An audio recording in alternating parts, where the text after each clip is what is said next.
परम पूज्य बाबा साहब डॉक्टर भीमराव अंबेडकर जी ने बहुजन समाज से क्यों कहा था, कांग्रेस के कभी भी चवन्नी भर के मेवर नहीं बनना। कांग्रेस शोषित की सबसे बड़ी दुश्मन है। कांग्रेस बाबा साहेब के खिलाफ अपने लोगों द्वारा भ्रम फैलाने का काम करती है कि बाबा साहेब कांग्रेसी थे। आज़ादी के बाद बिना आम चुनाव के पहली अंतरिम सरकार बनी थी, जिसमें अंग्रेजों द्वारा यह तय किया गया था कि सर्वदलीय सरकार बनेगी। बाबा साहेब डॉक्टर अंबेडकर को उनकी खुद की पार्टी के कोटे से मंत्रिमंडल जगह दी गई थी। बाबा साहेब कभी भी कांग्रेस के सदस्य नहीं रहे। कांग्रेस बाबा साहेब की सबसे बड़ी और बहुत बड़ी दुश्मन रही है। संविधान सभा में जाने से रोकने के लिए बाबा साहेब के साथ बहुत धोखा कांग्रेस के गांधी और नेहरू ने किया। बाबा साहेब को उनके शिष्य पूज्य जोगेंद्र नाथ मंडल जी ने अपनी सीट जैसूर खुलन्ना, अब बांग्लादेश में है, से इस्तीफा देकर बाबा साहेब को चुनाव लड़वाया। बाबा साहेब चुनाव जीतकर संविधान सभा में पहुंच गए।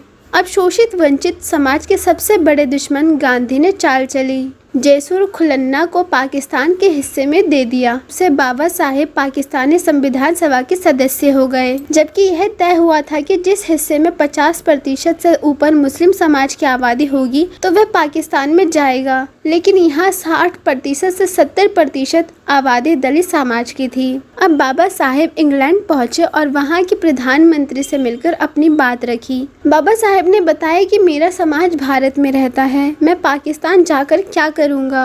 अंग्रेजी सरकार ने नेहरू गांधी को फटकार लगाते हुए चेतावनी दी कि बाबा साहेब को भारत की संविधान सभा में लेने के लिए जैसूर खुलन्ना को भारत में शामिल करो। अब कांग्रेस और गांधी ने सोचा कि जैसूर खुलन्ना को भारत में मिलाएंगे तो दलित समाज की बड़ी संख्या भारत में मिल जाएगी।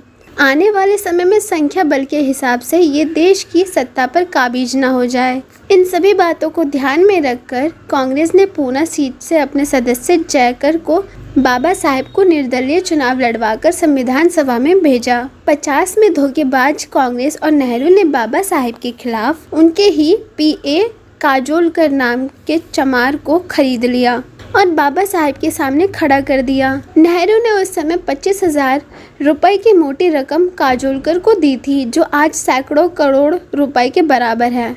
बाबा साहेब को काजोलकर ने चुनाव में हरा दिया।